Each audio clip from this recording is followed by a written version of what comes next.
Anyway, I'm so fucking high I can't even think about working right now.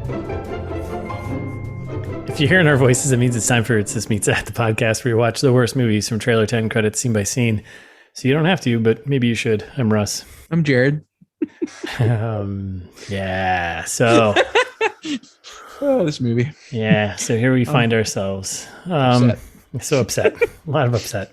Mm-hmm. So last week we did the little trailer trash for the movie Breach. Correct. The Bruce Willis cardboard cutout movie. Well, I don't know. He had expressions on his face this time. He actually did have a couple of expressions on his face, this one. So at times. So here we are with part one, or our full breakdown of Breach. Do you want to give a breached. quick... Yeah, I feel not in a good way. Yeah, definitely not. So do you want to... What's this thing about? Why don't we recap? Yep. What are we doing here? So in case anyone forgot the weird description from last time, on the cusp of fatherhood, a junior mechanic aboard an interstellar ark to New Earth must outwit a malevolent cosmic terror intent on using the spaceship as a weapon, which makes slightly more sense now that I've seen it. Yeah, but watching the trailer and reading that, the trailer does not cover that at all. No, and also junior mechanic, he was a janitor, right? Yeah, he was a custodian. He was a custodian. Not that there's anything wrong with that, but like it's not the same. It's not the same. Yeah. Come on. So what we're gonna quickly through like expectations from the trailer. Like, what'd you think? Yeah, I was let down. I mean, I thought it was going to be bad, but it was a new low bad for me. Like, this is another one that's like in the bottom 5 that we've done, in my opinion. I agree. And it's also, man, I don't know what the budget was for this. I couldn't find it, but it's gotta be pretty low. It's like, pretty low budget. It's like, man, they spent every dime on Bruce Willis, and then that was it. I mean, just reading some of the stuff with John Suits, I know we're going to talk about him in a second, but like in an interview with him that I read for later on, like he's talking about the money, and you can tell he's like doesn't understand money. Yeah. So like, there's no way anyone trusted him with like a big budget. No, absolutely not. Yeah. We know Bruce Willis commands $1 million a movie. That's his going rate these days. Minimum. Yep. So let's say generously, this is a $5 million movie, right? Mm-hmm. Yeah. Where did the other 4 go though? Even shitty CG is expensive. Yeah, it's pretty bad. I think it's even at the level of Alien Warfare, I think, kind of production budget. That was pretty bad. I feel like it's got a higher production value than Alien Warfare, but this was less enjoyable. Like Alien Warfare was kind of fun, at least, or at times was fun. Yeah, I don't think they took themselves too seriously. Where this one feels like they're taking it serious. Like, I think so, right? Yeah, I think so. There's definitely, it's something. It's something. Not what you want. No, it's definitely not what you want. So quick info. It's directed by John Suits, awesome name. Great name. Terrible director. Sorry, bud, but we got to tell you. Because no one else is going to tell you, but I think so. Most of his stuff I think he's done a lot of commercials and stuff like that. Well, recently he had a good stretch of like doing indie movies. Apparently. Yeah. Well, he did like a couple of shorts, and then he did like a couple indie movies, right? But those were all pretty. I watched trailers from there. They're also just the quality is just not there. No, his big two, I'd say. Yeah. Listeners, I'm doing air quotes. Obviously. Yeah. His big 2 were Pandemic in 2016. Yeah, which that had Rachel Nichols in it, and she's also in this, and Alfie Allen. Yep, exactly. And 3022, which is also like another. Well, it's coming up, right? Space movie. No, that came out in. Did it? Okay. 2019, something like that. 3022 came out in 2019. Like right before. Yeah, it came out like just before this one did. Yeah. And they both don't look very good. No, but that one had like Omar Epps in it. Like that one had like famous people that weren't Bruce Willis. Yeah, which was surprising. Yeah, I think that one was better reviewed. I think. Yeah. Okay, so that's who's at the helm of this movie. Burning spaceship. We got 2 screenwriters. We have Edward Drake. Mm-hmm. These are all like kind of great names. Edward Drake. They are very, very white people names. Yes. John Suits and Edward Drake. Yeah. He doesn't have a ton of stuff under his belt either, but I think he's got more of the same, just kind of this type of DVD bin, straight to streaming type of stuff. Yeah, I didn't look into him too much. I think his brother, just because they have the same last name, Aaron Drake, he's credited as written a couple of the songs that are in the movie. So maybe it's his brother who wrote some songs for this too. I don't know. Yeah. Aaron, if you're out there, hit us up. Send us an email. Yeah. So screenwriters get Edward Drake and then Corey Large, who also, I wouldn't say stars, but is also in the movie, acts in the movie. Featured in the movie. Yeah. Yeah, he's originally from Vancouver, and he now lives in LA, and he's done a lot of this type of stuff. So war crimes, yeah, on our eyeballs. I think is what we mean. So actors, who's in this thing? Mm-hmm. Top billed, Cody Kearsley. Yeah, I think I would say Kearsley. Yeah, but it doesn't matter. It doesn't. Like no one's ever heard. No one's gonna be like, oh, you guys are pronouncing Cody Kearsley's name wrong. Yeah, because they don't know either, except for maybe him. I think there's a lot of this makes sense. Yeah, he's in Riverdale. That's like his big thing, I think. And Daybreak. I watched some of that. Okay. Oh, really? Oh, yeah. He's Moose in Riverdale. Yeah, that's who he plays in Daybreak. Okay, that was fine. Okay, so there's a lot of TV stuff. He was in Power Rangers, like apparently. Yeah, which makes sense with Saban. That does make sense. Yep.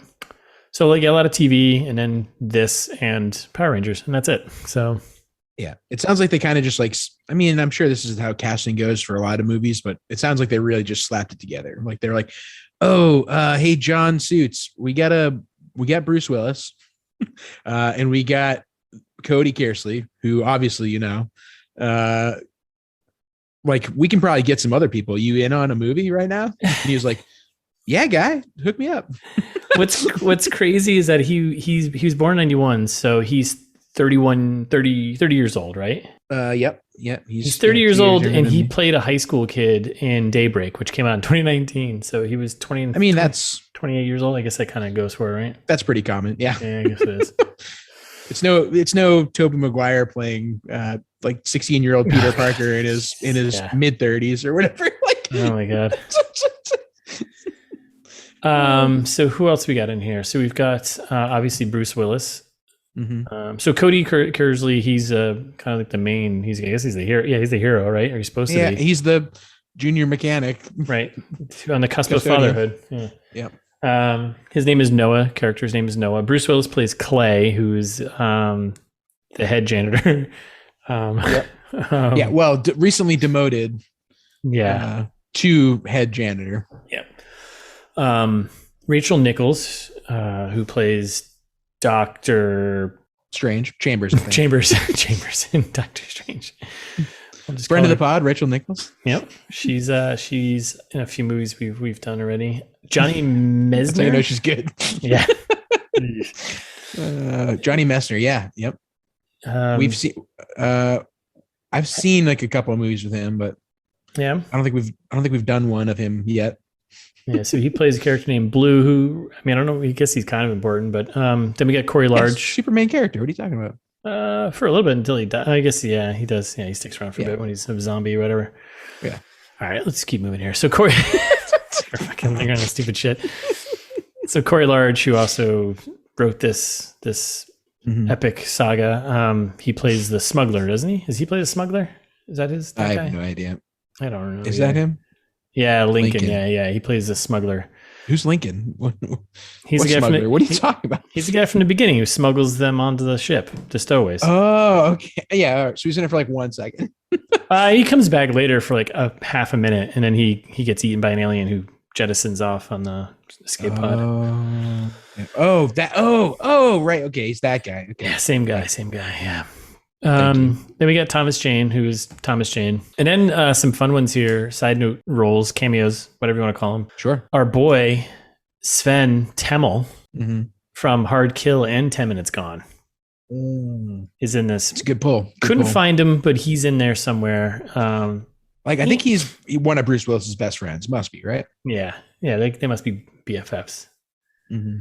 And then Rolf Moeller there from Gladiator, Universal Soldier, Mr. Universe. He's in like 2 seconds in the very beginning. That's it. You keep saying this like it's something people will know, but absolutely. Ralph Moeller, like I don't know how you don't know who he is, but listeners, do you know who Ralph Moeller is? Yes. Let us know. Yes. All right. So production budget and all that stuff. This grossed worldwide. You got your calculator out there? Yep. You got your what the hell is that movie called? Don't even need it for this one. I can tell you right now. So theatrical gross worldwide $39,328. Yeah, it's like 10 Fanatics, roughly. Which, like, that's saying something for the Fanatic. Like, how embarrassing, John Travolta. Right.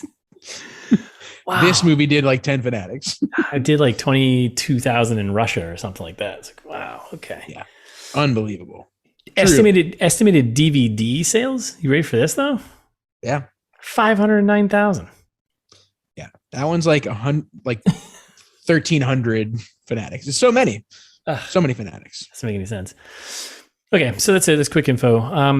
Hollywood pitch. What do you got? Okay. It took me a while to think of this one. Not gonna lie.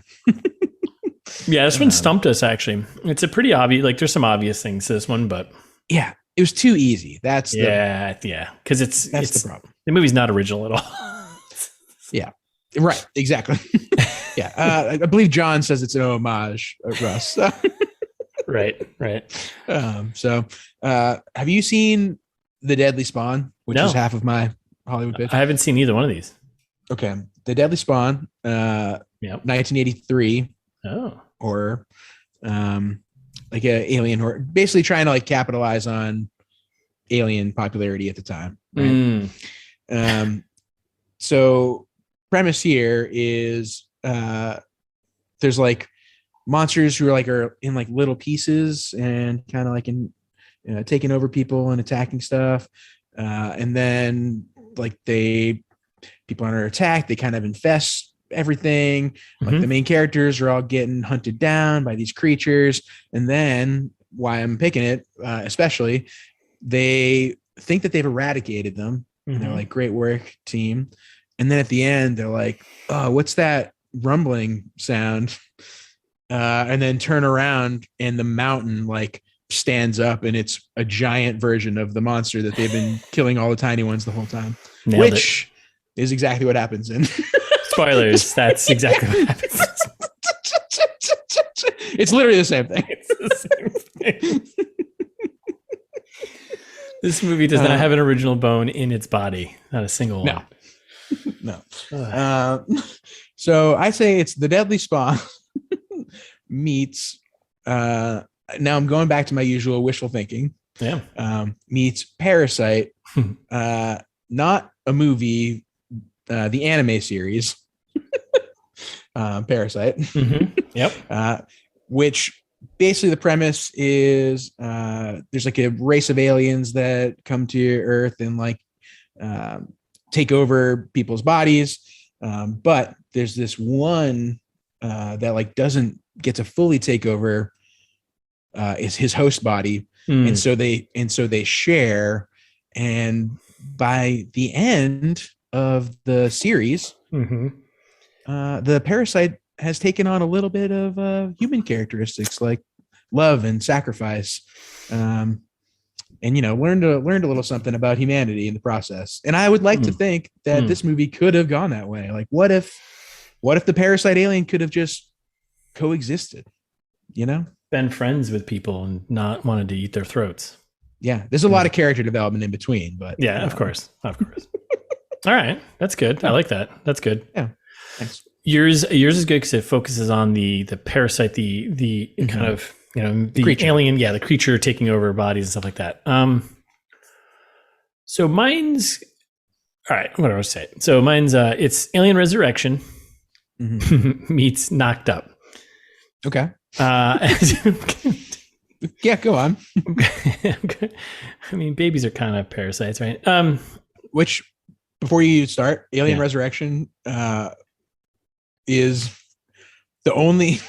I read the novelization of it in like 4th grade for like a book report, or so whenever it came out. Maybe it was like 6th grade. I don't know. Whenever it came out. Anyway, just wanted you to know I've read the novelization, so I'm very familiar. I will be devastated if you screw this up.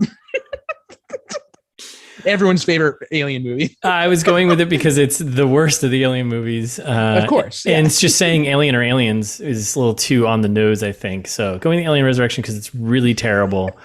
There really is no body I mean, I guess they kind of do like a morph of like, they're trying to do like a mix of human DNA and xenomorph DNA type of thing, right? So what goes on with the cloning.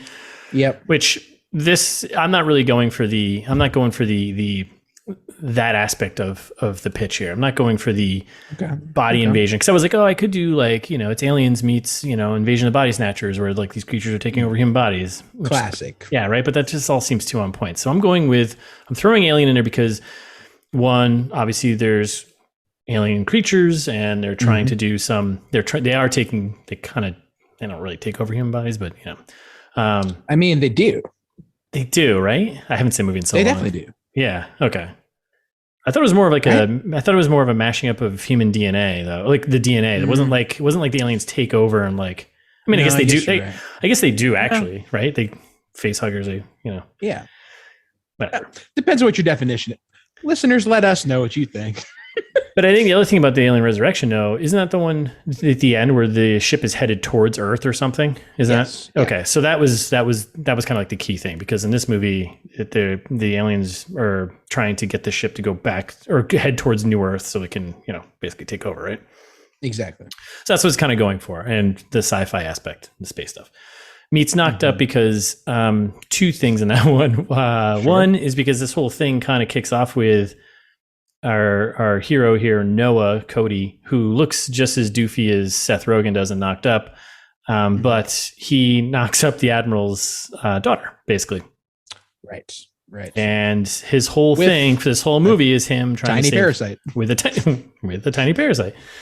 And his whole thing, this whole movie, is him trying to save his family, which he says multiple times. And that's it. I'm sticking to it. No, I like it.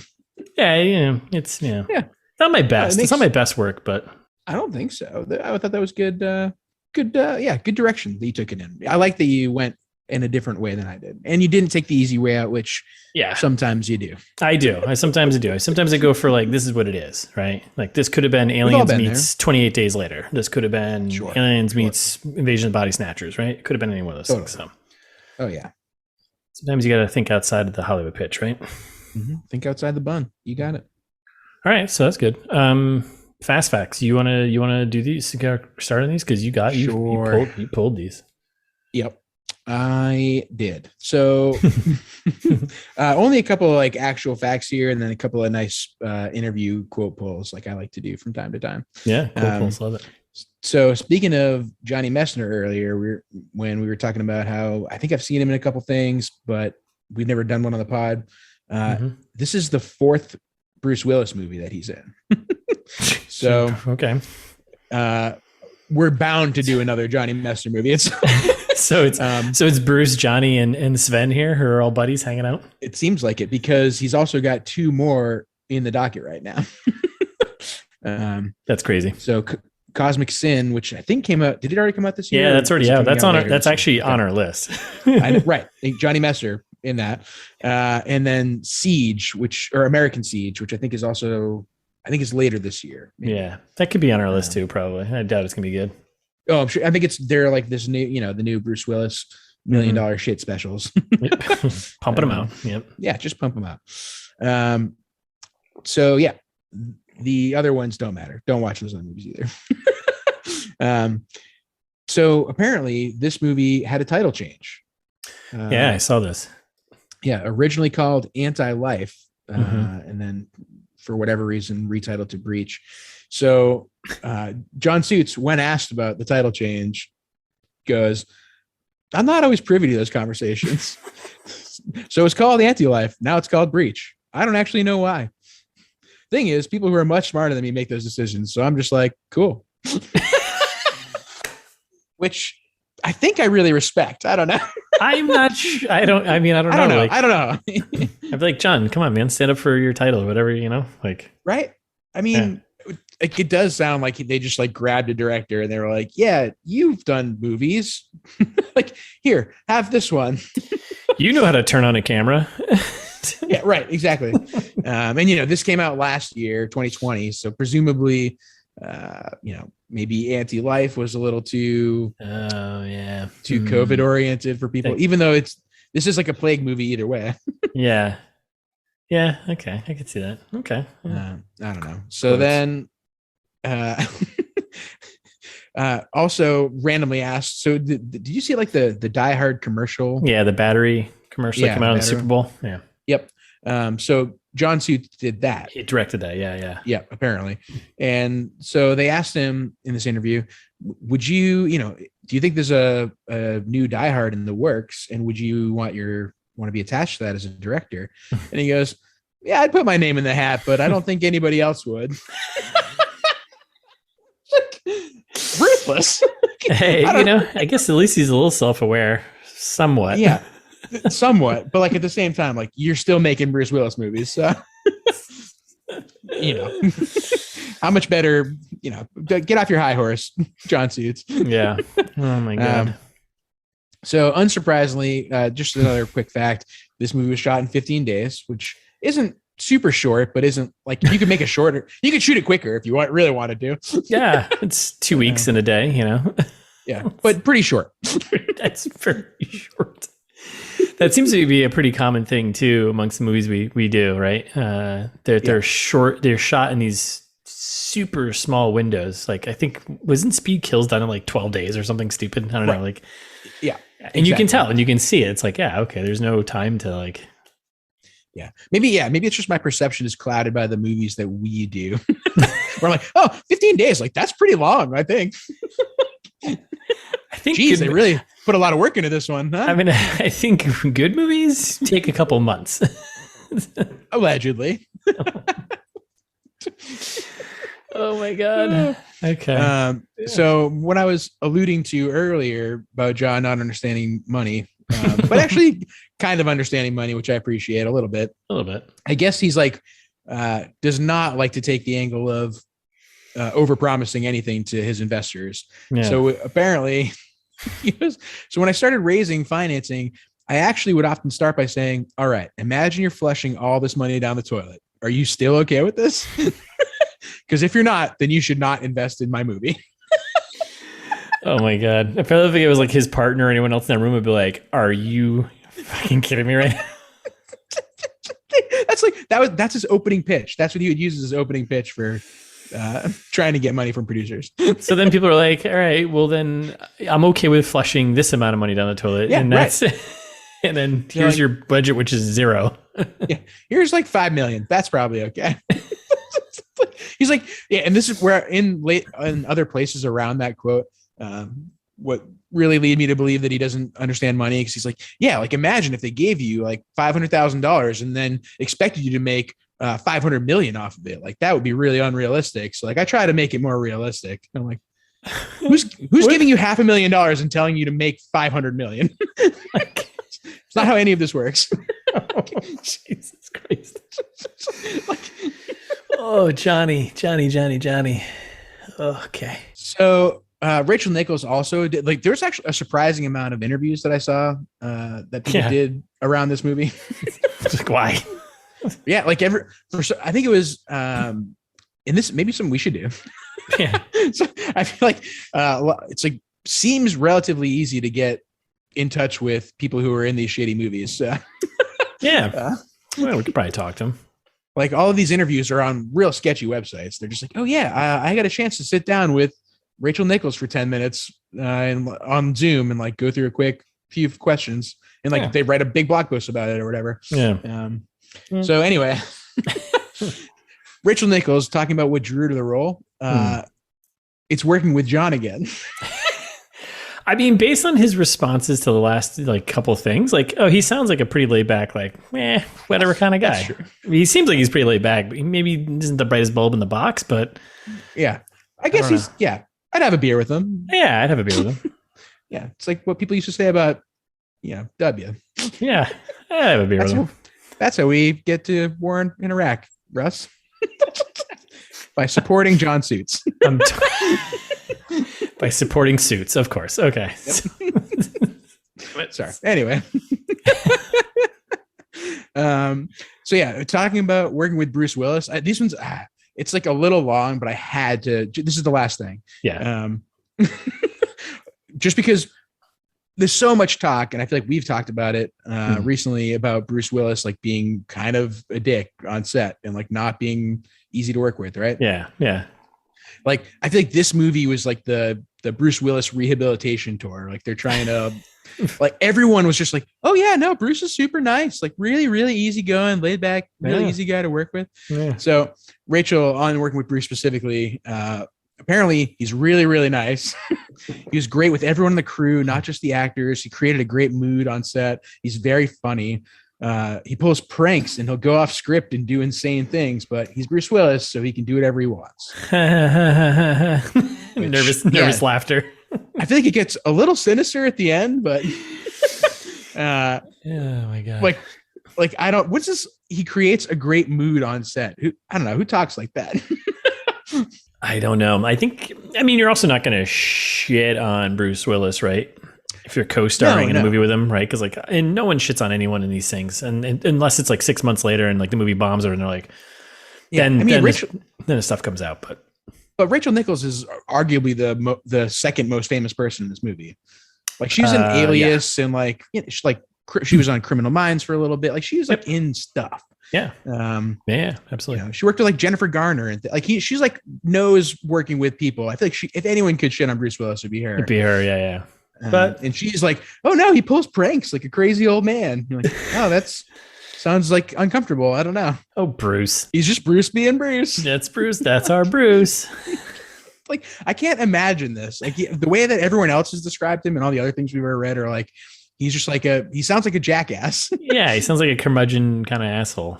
Yeah. Instead, he's like out there just like doing sneaky pranks on people. Like he thinks he's George Clooney. All right. So let's get into breaking this down, right? Yeah, the whole shebagle. Now, this movie starts and immediately goes right into opening credits, production companies, everything, right? Yep. And it felt like there was 1 million of them. Oh my God. More than 1 million. More than 1 million. So many. John seriously used his, if you like flushing money down a toilet, to a lot of different companies. Yeah. And I think they were all like, I'll give you like 50 grand. Yeah. And he's like, oh, fuck, we got to do this 100 more times. 100 more times. Like, man, this guy's an idiot, but whatever. We'll see what happens. We'll give him 50 grand. I got to get 500,000 if I'm going to make 500 million. That's how that works. Oh my God. So we get we get all the, so Saban's Films comes up first, right? We know them. We've seen them around. Power Rangers. Screen Media, which we definitely have seen. They're actually a pretty legit company. And I guess I don't know if this is like their parent company, but did you catch the little tagline at the bottom? It was like a chicken soup for the soul entertainment company. Okay. Yeah. Yeah. I mean, I knew Chicken Soup for the Soul was big these days, but I didn't know they were that big. I mean, and also like, what's the message in this movie? Is there a message? I don't think so. Don't get pregnant. Yeah. Don't get pregnant. I don't think I paid attention to a lot of details in this movie. Okay, so we're still moving along through because there's a lot of them. So there's the old MEP Capital. Yep. Film Mode Entertainment. 308. Yep. Almost. Is that Denver? Vancouver. Almost Never Films. And I think that's it. But there are more production companies, but they weren't listed because they didn't pay enough money to be listed. Well, there were a couple more that I just didn't write. Like, I feel like after that, because they did, they repeated some of the same ones. But then there was like a bunch. There's another little list, and I was like, I'm tired. This is it's the old. If you give enough, you get the logo plus the text. If you give a certain amount, you probably only get the text. So exactly. I'm just so tired. Yeah, I'm done. But they all seem. We did a quick look on it. They all check out. They all seem pretty legit. So yeah. No money laundering here so far. And then there's kind of news-ish type shot, like, shots of like the world, people gas masks on and trashing things and fires and like famine and destroying the world. And basically the Earth is falling apart. Things are on fire. We get a news voiceover of while the wealthy plan their escape and the last shuttle for New Earth leaves, damning 19 billion people to extinction. 19 billion. Yeah. What are we at? What are we at today? Oof, like 7 and change. Is it? Yeah. Yeah. Yeah, that's rough. Yeah, pretty good. Pretty good. Okay. All right. And then there's like a shot of. Well, at first I was like, "What is this thing?" And I was like, "Oh, I guess that's the ship." And then it cuts to a title card, 2242 AD. Yep. So we're 120 years in the future. You'd think. No, dude, we're 220 years in the future. Oh, 2242. Sorry, yeah, 200, 220. Yeah. Which you'd think by then they'd be using Common Era instead of AD. Yeah, like more widely because it's already pretty widely used. But what do I know? It's all about the J-Man. Just a heathen. So then we get to we're kind of, I guess, like the ship like loading area, right? Where they're kind of funneling people to get who are allowed to get onto the ship, I guess. Yep.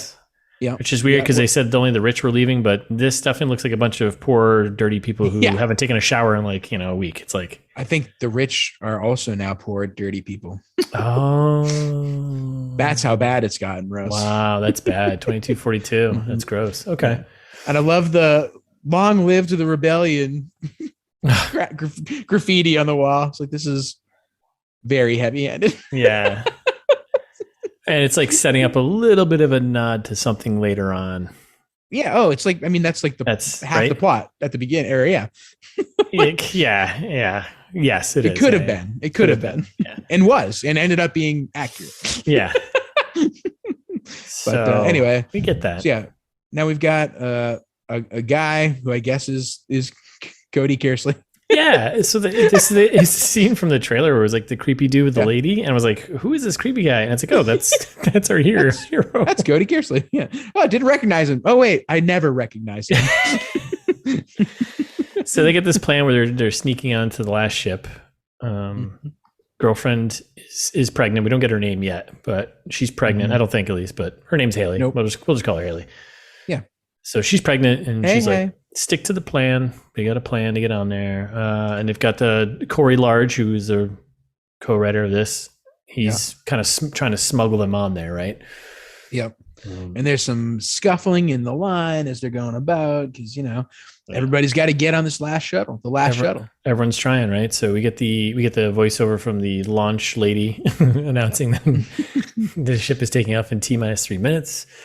And remember Lunch Lady Land when Adam Sandler was funny? Yeah, that's pretty good. I enjoyed that stuff. That's good. Sorry. So Haley and Noah, they get separated as they're trying to get up there, and she gets to the checkpoint. This is where Rolf Moeller is. He's like, "Oh, let her go through." And Noah's caught up behind, and the smuggler just kind of carries her through. And then all hell breaks loose, and the guards start shooting people. Blah blah blah. Yeah. Meanwhile, Launch Lady's saying, "Stowaways will be executed on sight." It's ruthless. Yeah, but hey, no ticket. 2242 or whatever. So yeah, no ticket, no ride on the ship. Ass, gas, or grass, baby. That's right. And then there's a kind of a terrible CG ship. It's kind of starting to take off, and then we get the title card. Breach. Yeah, which I mean, right before that, there was a breach at the gate. Speaking of breach, there was. Good writing. Good writing. Yeah. So Haley makes it onto the ship, and she looks down at Earth because they've already blasted off and they're very far away now. And she just turns to the smugglers like, "How do I get off their ship?" Which they're like, "What?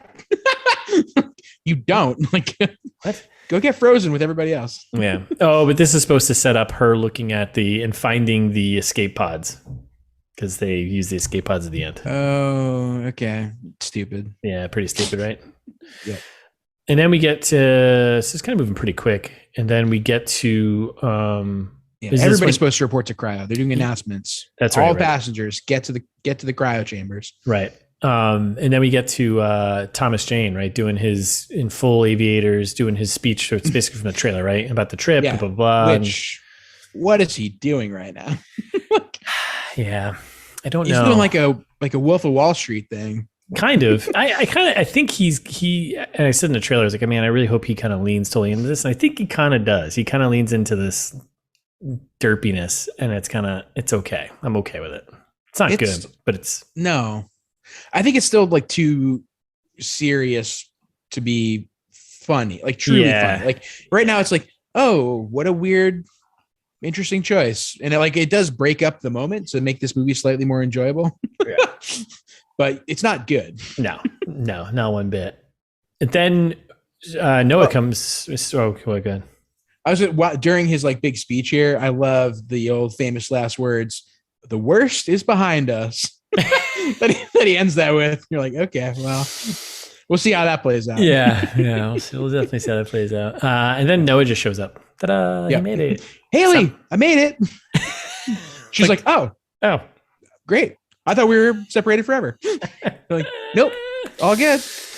And then so this movie's got a lot of logic and placement issues of people and just things that just don't make sense, like within space and film. And so they're sitting here talking, and then the smuggler guy comes over and just basically hauls Haley away, right? Yeah, and just leaves Noah standing there. And he's like, all passengers have to go to cryo. But then he brings her over to Thomas Jane, and then we get a smile from her. Admiral Adams. Admiral Adams. And we get a smile from her, and it's because Thomas Jane is her father, and he's the admiral of the ship. Yeah. Why couldn't he get her on the ship if he's the admiral? No, he could get her on the ship. It was getting him on the ship. Oh, is that what it was? Okay. Exactly.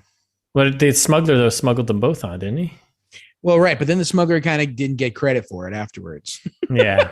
But he did get them both on board. Yeah. Yeah. And then doesn't he say something about like, oh, I told you I'd smuggle her on board, whatever. And right. Yeah. Okay. Yeah.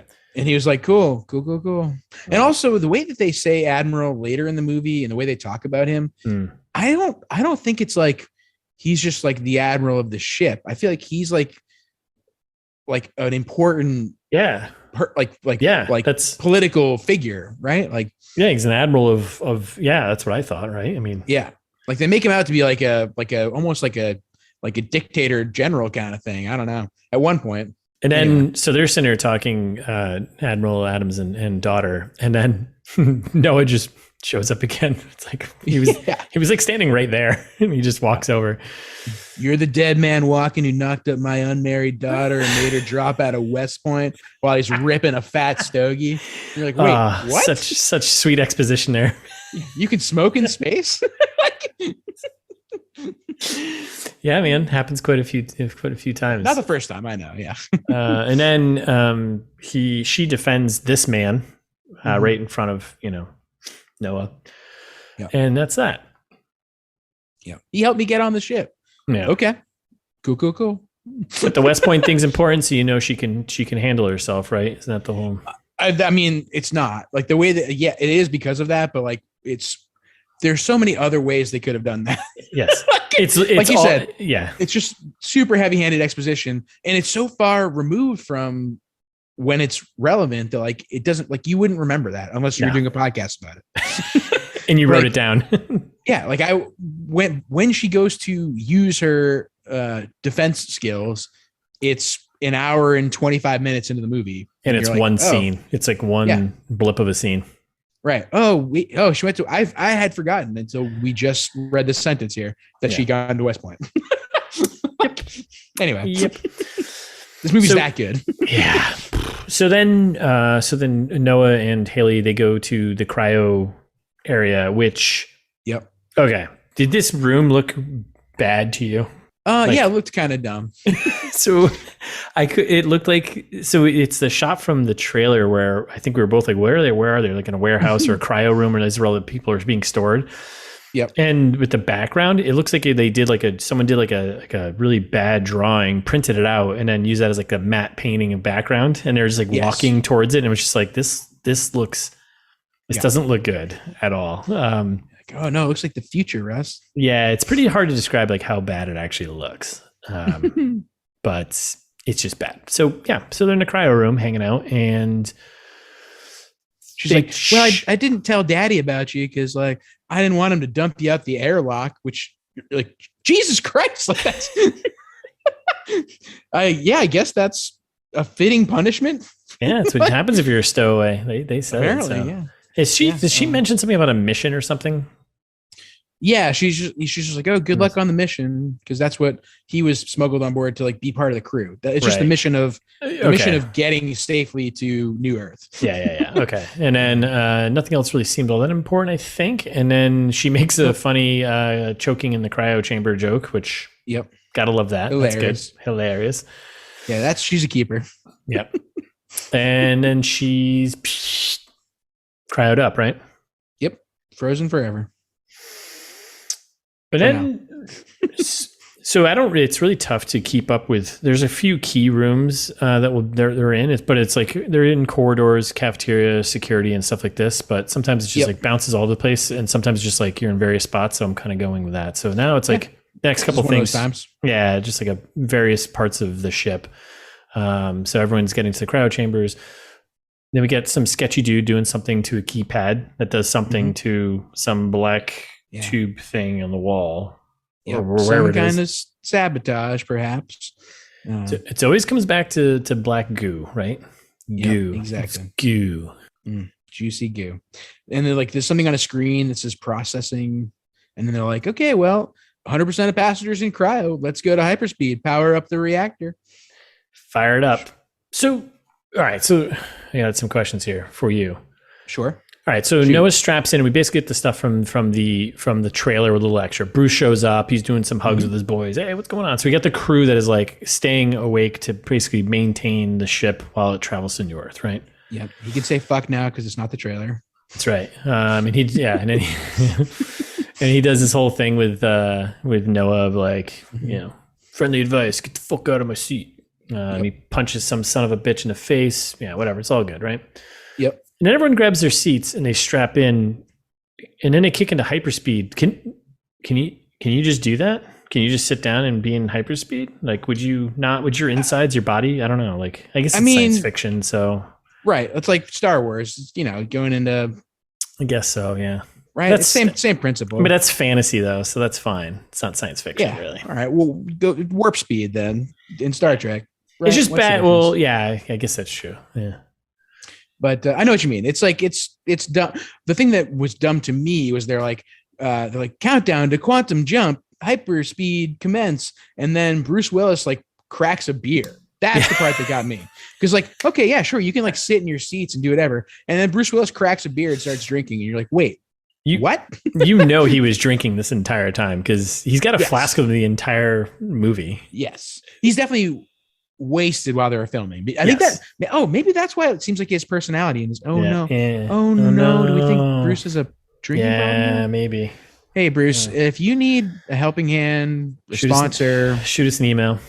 Yeah, we're here for you, pal. We'll help you beat your demons. We may drink in front of you while we give you advice, but of course. I mean, it makes you stronger, right? You just have to have the willpower to just Okay, be stronger. Be strong. Yeah, or give yourself up to God or something that people do. And then we get a quick shot of this. I don't know I still don't know what this thing was like with the black goo and the black goo.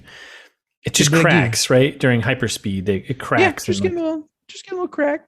And why is this thing on here? What is it like? Why is it here? It's the terrorism for later. Okay. That's okay. Wait, did you not get? That's the whole point of the movie. The black goo is the terrorism for later. Yeah. Okay. So we're just carrying this on the ship though, and someone knows about it. Okay. Yeah. No. Yeah. That one guy knows about it. Yeah. Okay. Wait, did you miss that part of the movie? No. I'm not sure if you're serious or not, but like I am serious. Oh. Okay. Oh wait. Oh. Are you? How did it get there? Teak put it there. So he brought this. That's what I'm saying. Did you miss that part of the movie? Oh, maybe. They explained it. Did they? Yes, dude. Oh my God. All right, we'll get to it. Wait, no. Oh, they explained it later. Yeah, later. Oh, yeah. Okay. Yeah. I was like, okay. It was just confusing because like he had to like key into something. So he brought it on earlier. You don't know it's teak, but he brings it on. Right. And okay. I was like, dude, that's the whole premise of the movie. No. Okay. The black goo is the only thing that matters right now. No, I know, but I just was confused like how it. Okay, never mind.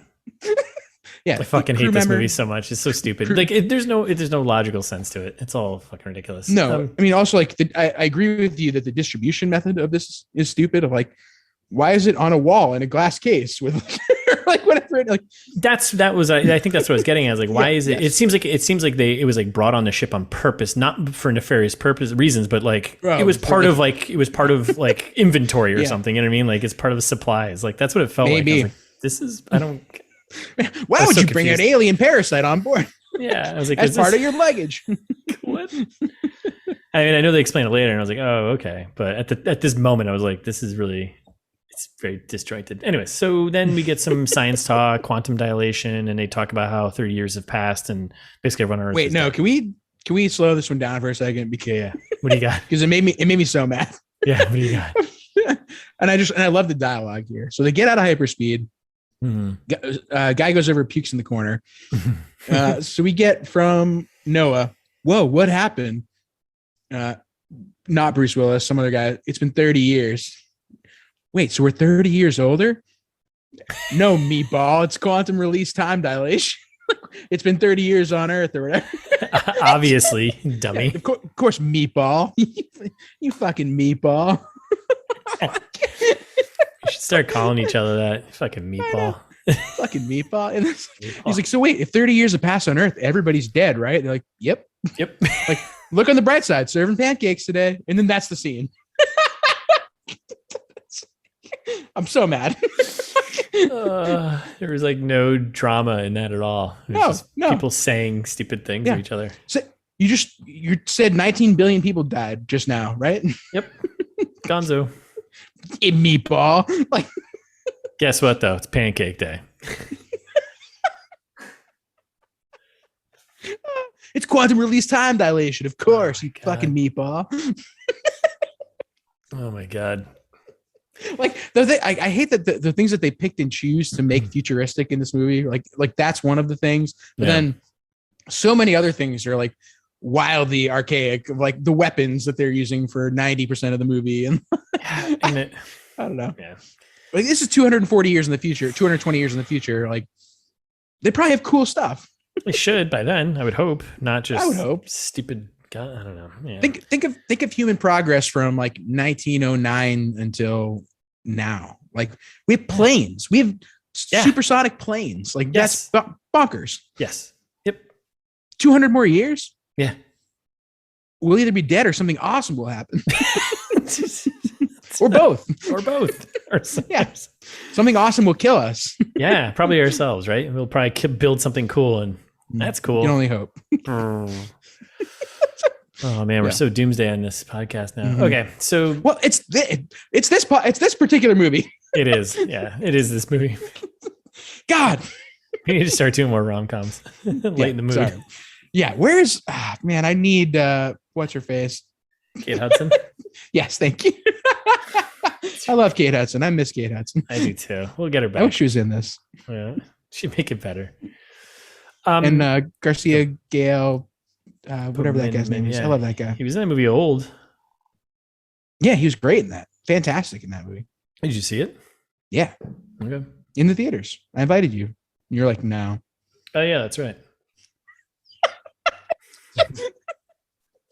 Anyway, back to this movie. This movie sucks. Go see Old instead. Should we just talk about other movies for the next hour?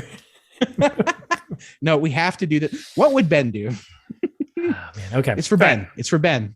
All right. We're getting back on track here. Yeah. So then we're in the cafeteria and the crew's hanging out. Well, having some good times. Yeah. Everyone's smoking and like smoking and drinking. Having a grand old time, you know? It seems then we get illogical. It doesn't illogical. Then we get Stanley, I think he's Captain Stanley because Admiral's in cryo. So this guy is kind of in charge of the crew, the orderlies here who are maintaining the ship while they're in cryo and traveling to New Earth. And he's a real asshole. I think Bruce calls him a Nazi. Space Nazi, yeah. Space Nazi, yes, because it's 2242. Yes, right. And nothing worse has come along since Nazi. Yeah, it's a very imaginative script. Yeah, they're talking about like all the other like Holocausts and genocides that have happened at one point, and like the wars that Bruce Willis has fought in, and they're like, nope, the worst thing that we could think of, still Nazis. Take note. I hope none of our listeners are Nazis, but you're the worst thing still, even 200 years from now. Yes, that's the point. Jesus Christ, so bad. So then, so Noah's just hanging out there. It's kind of, it's weird because everyone knows each other, but he's kind of in this crew. And it's like, oh, it feels like everyone knows each other, but he's just, no one's like, who the fuck are you? No, that's a really good observation. So that was, have these guys all done missions together before? Like, great question. Everyone knows everyone, right? Like, yes, you're totally right. Yeah, because like Captain Stanley's like picking on Clay for getting demoted. Yeah, Bruce Willis. Yeah, and he's like, and that's when Bruce is like, yeah, we had to leave 19 billion people behind, but this space Nazi gets a seat on the. It's like ruthless. Yeah. and then the guy talks about how he's like, oh yeah, well, I'll just tell the admiral that you killed yourself on the way there, and like that's whatever. That's how I'll cover up your death. And Bruce Willis is like, I hate the scene. Oh my god. Yeah. So then they catch the last of the stowaways now, right? Yeah, to get to remind you, because they said it earlier, what happens to stowaways and you catch them, and they catch one hanging on the cafeteria and they just zap them. Right. Get out of here. Get out of here. We'll take you to the airlock. Yeah, we're trying to save humanity, but not you. Yeah, so like, why? Like, if they've already done the hyperspace jump, like they've already done so many things with the stow, like why does it matter at that point? Yeah, like is it?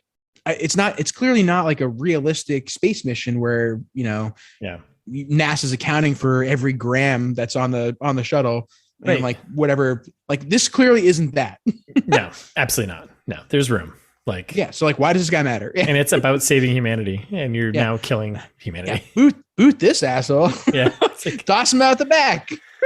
Oh my God. It's just to make you feel more nervous for Noah, who is a stowaway. It's like, oh man, if they find out, they're going to zap him. Right. I hate it. It's so stupid. It's bad. Yeah. And also this is one of those vibes that I was alluding to earlier when we were talking about like the admiral seems like he's more important than the admiral of the ship. Cause he was like, this is what happens to stowaways, fuck ups, and anyone plotting against the admiral. And I was like, wait, who's plotting against the admiral? Why are we introducing that as a possible element here? The rebellion, right? That's I guess. Yeah. But like against the admiral specifically and not like against the ship or against the whatever. Like, I don't know. It's felt more personal. Yeah. Well, then he goes on to say that he's God. So I don't know. Captain Stanley. Yeah. He's a real one. So I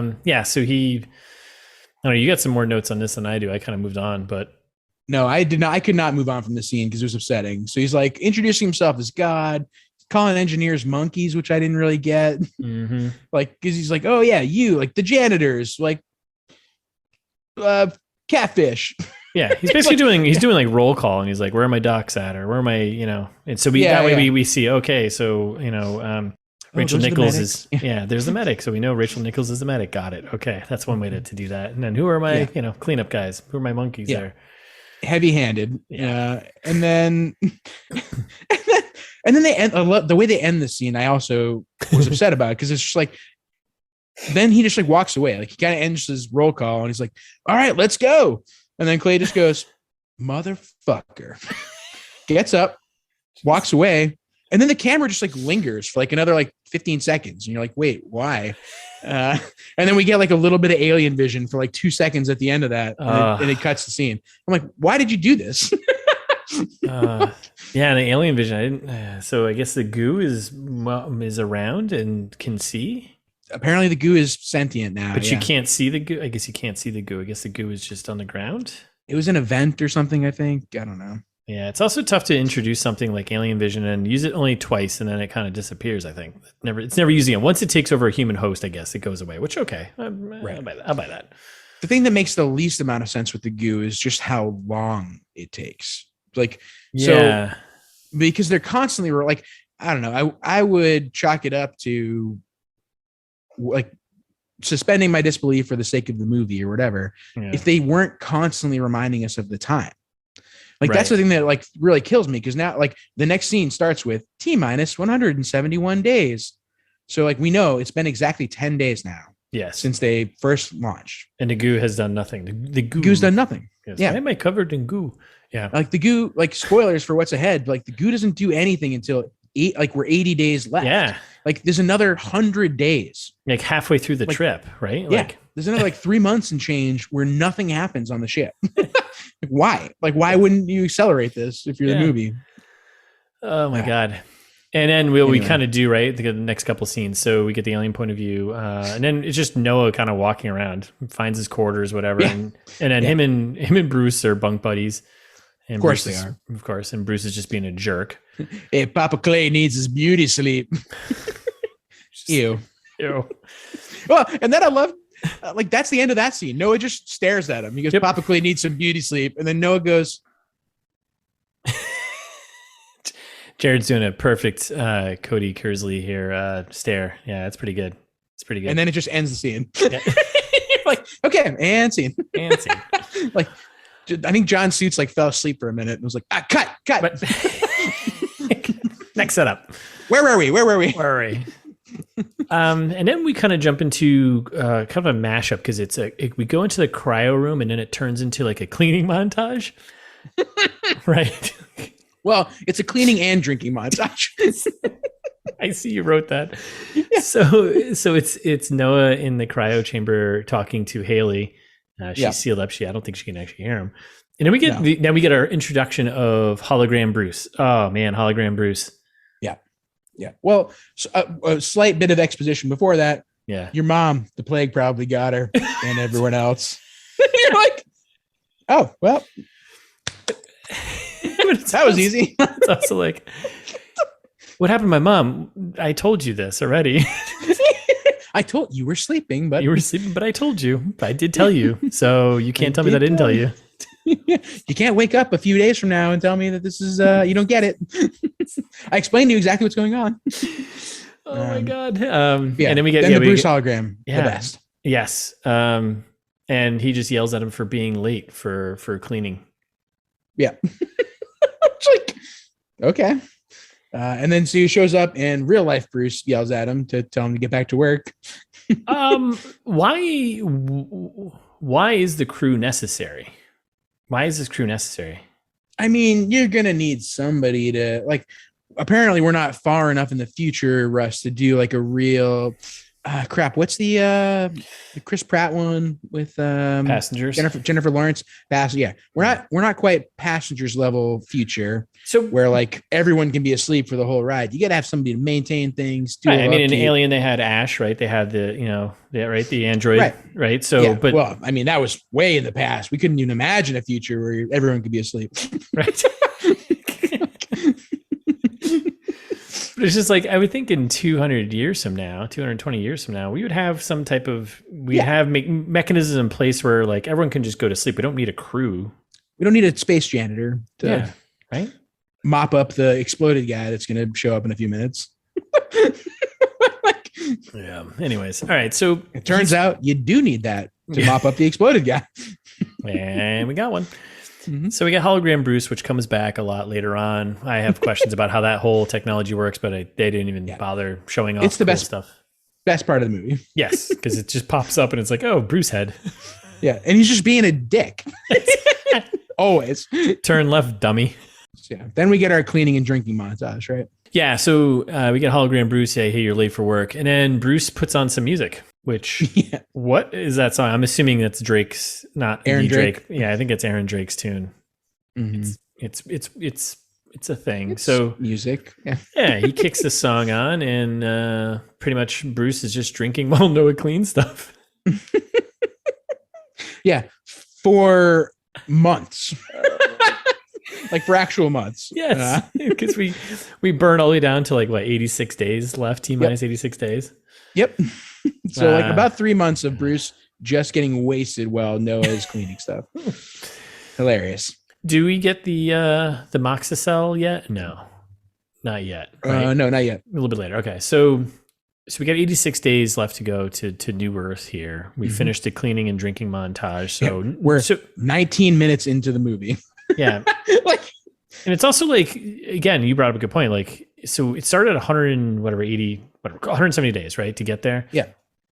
We're now down to 86 days. That means they've all been hanging out for a very long time. Months. Yeah. 3 months. Yeah. How in 3 months, how would they not know each other a bit more? I don't know. Sure. It just feels like it's a weak span, right? You still feel like Noah is just, I don't know. Anyways. Yep. No, I agree.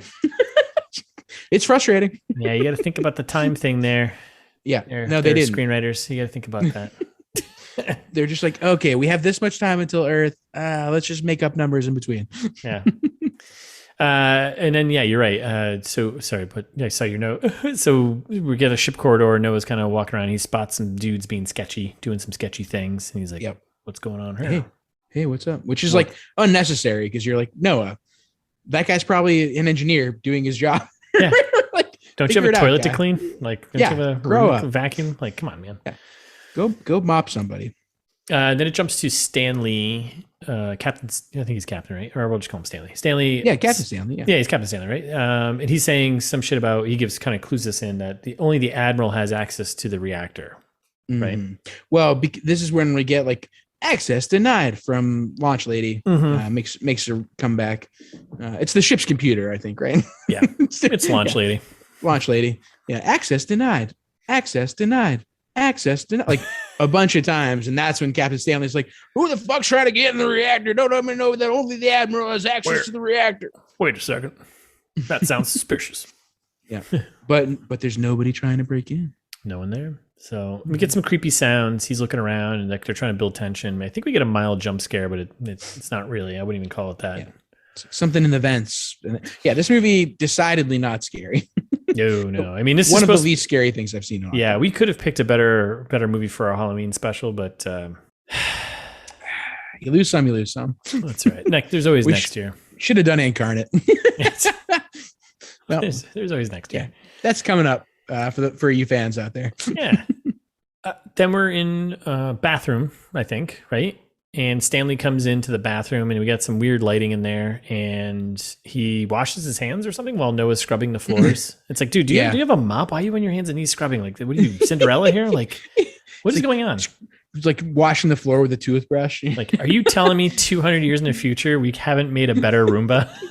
Like, yeah, we have. Don't we have one now? Like a mopping Roomba? Like, yes, absolutely. And so he's asking if Noah knows if anyone's trying to sabotage the reactor. This is where we get a little bit more backstory of like, well, you know, there's a lot of people out there because Noah. God, I hate this fucking movie. I'm just thinking. I got ahead of myself in my head. So like, there, as you, the listener will know, nothing makes sense so far, really. And so they like have Noah play dumb in order to explain to us, the viewer, of like, what are you talking about? Like somebody trying to sabotage things? And he's like, well, you know, there's the rebellion out there. People think humanity had its shot and wanted to destroy the ship. And like Noah would know that from just existing in the world, right? Yes. Like I'm sure Noah has read the news while the world is dying, and he's trying to escape. And he's trying to escape the dying planet. Like he definitely knows what's going on. Yes. So frustrating. Yeah. It's just moments for the audience. But that's weird. And then this is kind of strange because Stanley just disappears, and then Bruce just shows up. Hey, what's Stanley want? It was so weird. Nothing. Like literally a second ago, Stanley was in the room, and then Bruce just shows up, and he's like, "So what do you want?" There were a few times. I don't know if I called them all out, but there were a few. Like I'm sure you caught it too. There were a few times when like the scene cut just seemed like it was too abrupt. Yes. Yeah. Right. It was too abrupt, and like there's a lot of inconsistency of placement of people and stuff, like I mentioned earlier, and sometimes it's just like too abrupt. It's like you need to give a little gap. Yeah, well, just a little bit. Don't give me like a 15-second staring at an empty cafeteria, but like.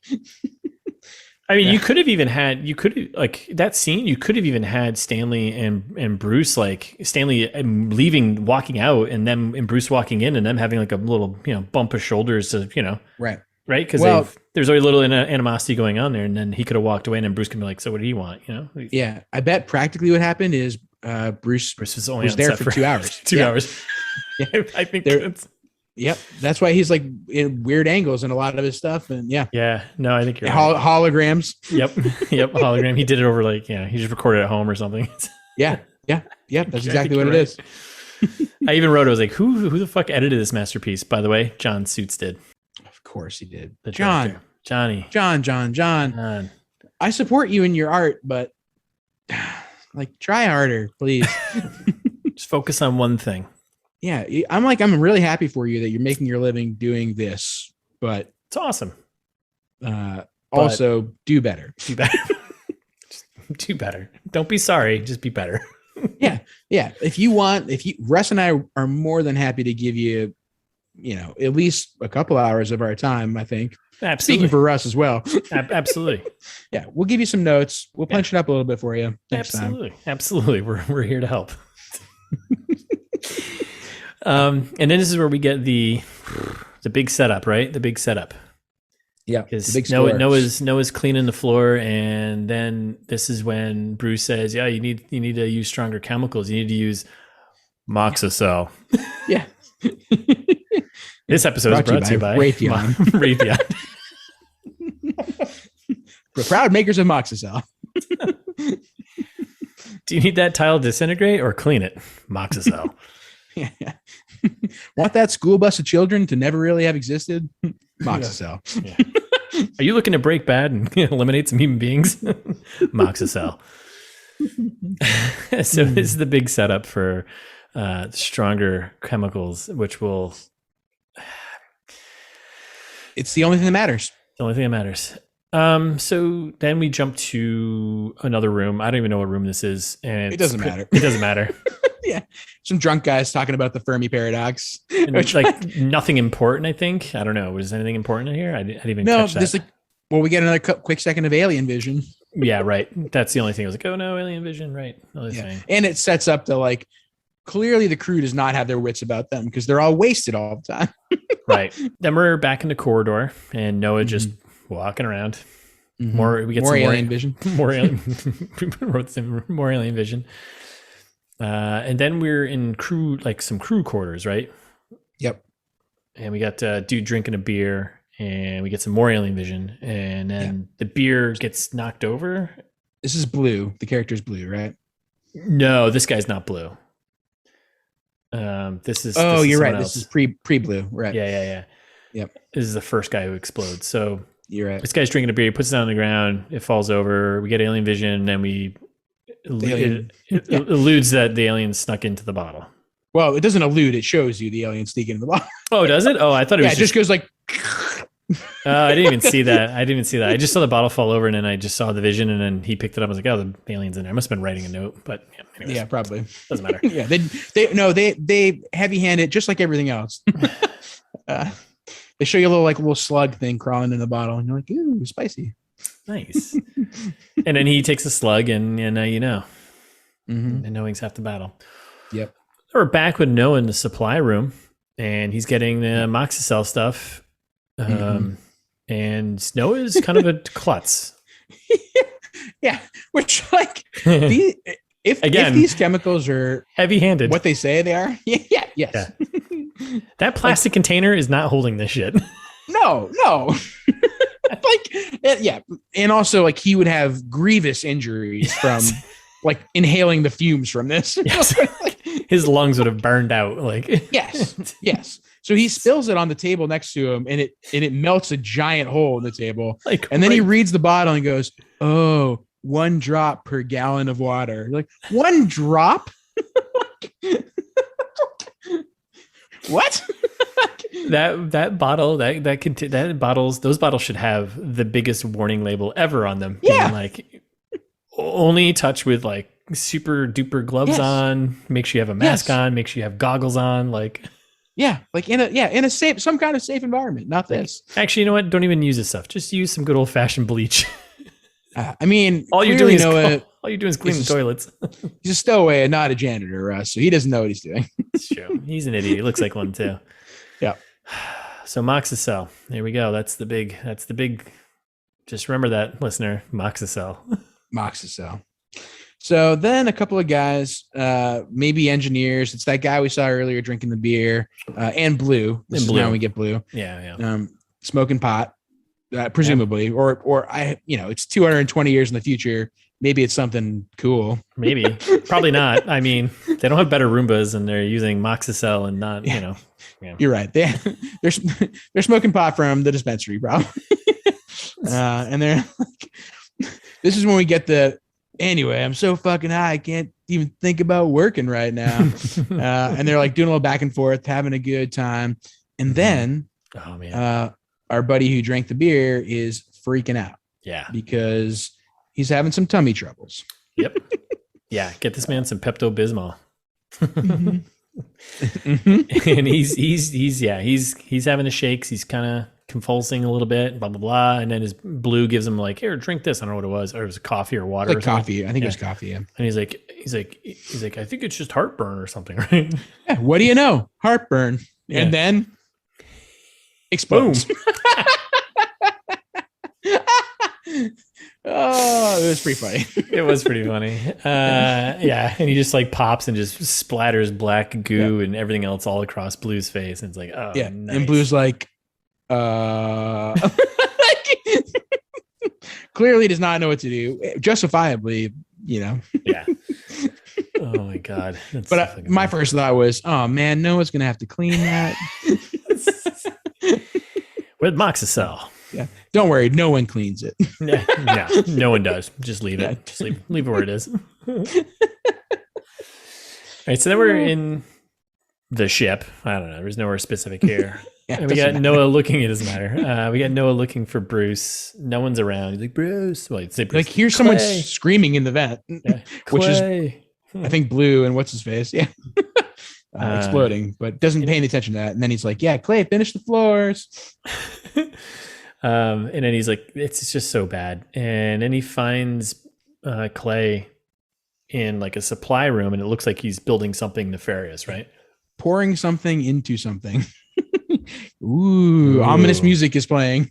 Ooh, and then Noah's immediately like, he's like, oh, you're building a bomb or something, right? Or he goes and this is what I love. Yeah, hologram Clay sneaks up on Noah.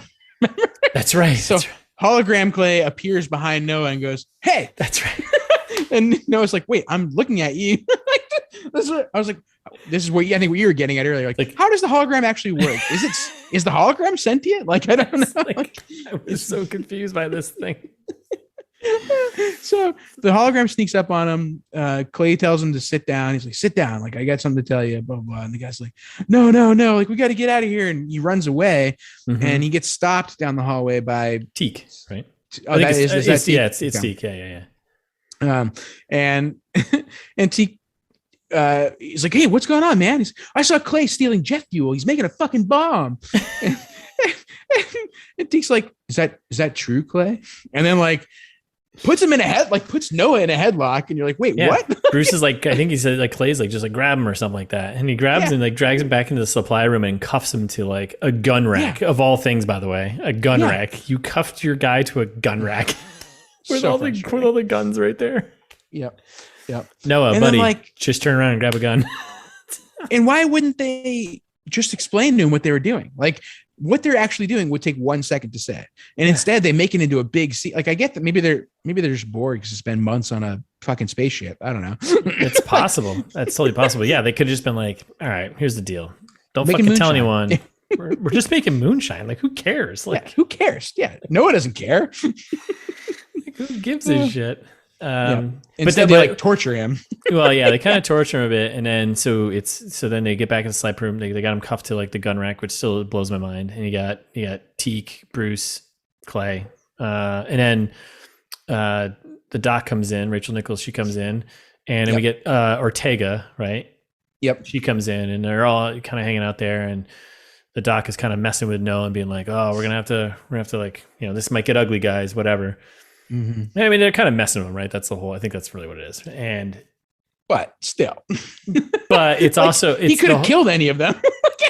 Yeah, he could just turn and grab the gun and shot him. But but it also sets up him explaining about the whole rebellion thing and cueing in that, leaning more into that like Oh, you guys are planning to blow up the ship because, he literally spells it all out. You want to destroy the ship because we left billions behind. And there's this whole thing of someone may have snuck on the ship. And it's like, yep. Okay, we got it, guys. We got it. And then Dr. Chambers is like, drink this, and like force feeds him. He's like, no, I have a family. Yeah. The first time he says, I've got a family. Oh my God. He says it a million more times. It's obnoxious. Yeah. So then he drinks it and he goes, wait a second. You're not making a bomb. You're making moonshine. And they're like, yep, torpedo clay special recipe. Wait, torpedo? Why torpedo? Like, also haven't been used in hundreds of years, presumably at this point. I don't know. What? Oh, torpedo clay special recipe. Jet fuel gives it a little kick, is what they literally say. Yep. Not with an accent, but. And then Noah's like, okay. Fuck it, I'm in. And Clay goes, let's party. And then we're just here to party. Yeah. Then we're at a birthday party for Ortega, who we met half a second ago. We were totally right, dude. Like, that's why Bruce Willis was being like, why all of his coworkers on this one are like, oh no, Bruce is a good time. He was just wasted. Yeah, he was drinking the entire time. There's no doubt. Oh. Yeah, he was getting Jared. He was getting into character. Right. Because as we know, Bruce is he's a method guy. Yeah. He was doing a Jared Leto. Yes. A Daniel Day-Lewis, Sure, like you do. Yeah, a Joaquin Phoenix. Getting real method for Breach. I am a spaceman. Call me spaceman. I am Clay. You call me Clay the entire time, but I got to be drunk the entire time. So we got a birthday party, Ortega's birthday party, and was it a birthday? I didn't catch that. Yeah, there was a banner when it was like "Happy Birthday, Ortega" or something like that. Yep, missed it. And then we had Stanley and someone else. Was it Teak maybe in the security room watching them? I don't know. I didn't know if that was. I think just some guy. Yeah. I think it was just to show that they had cameras all over the ship or something, because that, I guess, kind of comes back into play later. And Stanley's looking disapprovingly at the party. Yeah. Why wasn't I invited? Right. And the other guy's like, well, we could confiscate their alcohol. And he's like, yeah, dude, but you're also a space Nazi, so it's probably why you didn't get the invite. Yep. So he lets them drink. Yeah. And then we cut to them kind of just chilling out, our kind of 4 or 5 main folks crew right now. They're just talking about New Earth and a bunch of drunk people sitting around. Talking about how we, fucked up the old planet and we're heading to a new one, and it's pretty bad. And I think we get everyone. Some get these stupid ad agency cooked up New Earth. What kind of name is that for a planet? Remember? Yeah. Oh yeah, we said the same thing. I think we said the exact same thing. And then all right, here's another internal logic for you question here. Yeah. One of the women says that her brother caught an earlier flight. Mm-hmm. But if we did that whole thing earlier, where like 30 years passed on Earth, wouldn't she be like 30 years older than her brother when she gets there? At least if they, right? Yes. Yeah. Okay. Yeah. So like, that's a long time. And that seems kind of unsustainable for like having a population of 50 million people, which they say later on is on New Earth. Mm-hmm. Like, all of these people have had lives by the time that the next batch gets there. Yeah. Right. Yep. Okay. Yeah. No. I think your logic is sound there, and I agree. She's like, can't wait to see my brother again. I'm like, can't you? Like, he's gonna be like 60. Yep. But hey, I guess that's how it is. Yep. And then we get Noah just left his mom behind on Earth. Something. He's like, yeah, I don't have a family. Just my mom on Earth, but she's definitely dead now. And everyone's like, And then Clay goes, there was a girl, Alex, real lady. She married my brother. You're like, wait, what? Noah goes, she married your brother? And no one says anything about it ever again. Like, they're all just like, oh, Clay's a big softie. Like, what a hard life he's had. What a piece of shit. Like, okay. God. And then Bruce Willis quote, I'm attributing this quote to Bruce Willis. I'm good at failing up, and not his character, Clay. Yeah, no, that's definitely. Like, how did you get here as the captain? Like, what are you doing right now? Pretty good at failing up. Yeah, and this is some pretty bad get to know all the characters and trying to develop them to have some type of emotional attachment, but it doesn't work. So no, whatever. Doesn't work at all. And then we cut to from the scene from the trailer pretty much. Get our horn dog over here. Yeah, sultry lady goes Ortega. Yeah, she's it's her birthday. She goes looking for blue, right?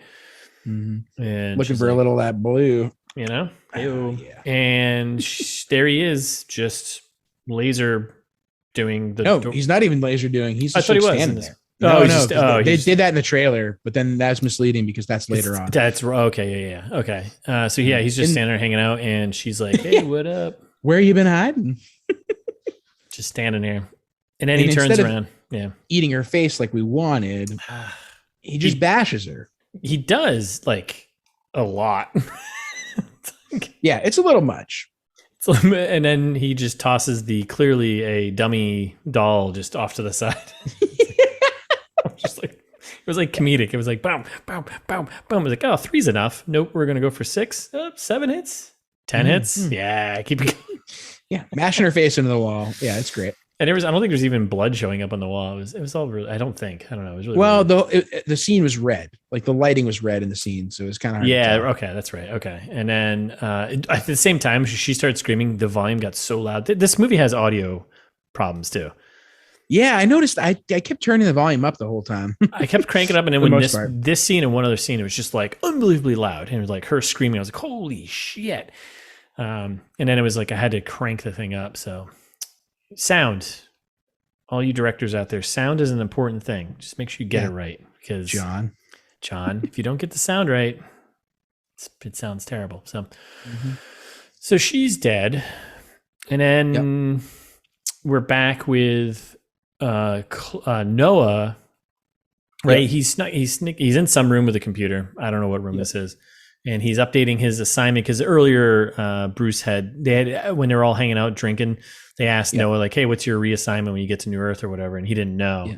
He said, "I'm a butcher." That's right. Yeah, that's right. He said butcher, and they were like, "Oh, okay, sounds pretty dull." Yeah, cool. And the whole point was at least Bruce realized that there's something fishy going on here. So Noah's sneaking into the computer and he's updating good old Ferris Bueller's Day Off, cue the music, him logging into the computer and being like, sanitation. Yeah, like, what have I been doing for the last 4 months? Oh my God. Janitor. And I love how Bruce is like, sneaks up behind him and is like, sanitation, huh? It's like, how did you know? How did you see this? Like, yeah. He's like, I knew there was something messed up about you.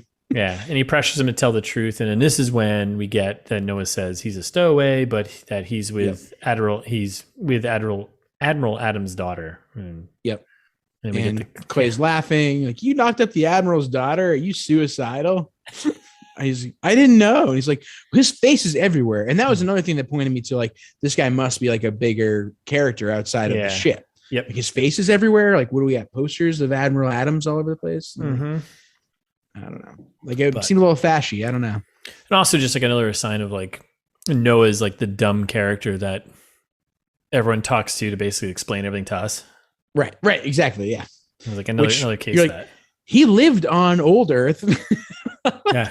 Like, he knows what's going on, presumably. I don't understand why he's playing dumb. Oh man. So that's it. So we get a little bit of tension there with Clay finding out that Noah's a stowaway, right? And Noah's trying to convince him not to give him up, but before he can do all that, some other crazy shit's about to go down. But I think we're gonna call it right there. And next time we'll probably talk about our exploded friend, who no one has discovered yet. Yeah. So we got some exploded people, we got some crazy stuff, reactor stuff, and other things that this movie gives you. Yes. It's a gift. It's a gift that keeps on giving, this movie. A gift and a curse. Well, with that, thanks for listening. We'll be back on Thursday with part 2. In the meantime, you can follow us on Instagram at It's This Meets That, and we're ITMTpod on Twitter. And if you listen to us on a particular platform, you should subscribe to us. I agree. Spotify, Google, whatever, right? Apple, any of them. Really. iHeart. Sure. Stitch, whatever. Yeah. And while you're there, feel free to leave us a little review too. That'd be nice. Okay. If you've listened to a few of our episodes, you like what you hear, or you don't like what you hear, I guess, I don't know, leave us a review. It's good activity, right? Yeah. People helping people. People helping people. Or if you don't want to interact with the broader universe and you just want to talk to me and Russ, you can send us an email. It's thismeetsthat@gmail.com. Or you could go find all of our older episodes if you're like really, you're coming up on a road trip. You know, do a little traveling. Yeah. Put us in the car wherever you're going. Friend. Yeah. We want to go on a road trip with you. So put us in the car with you. Exactly. Wherever you're going, we'll be there with you. Yeah. And you can find all the old episodes at itsthismeetsthat.com if you're looking for them on your trip.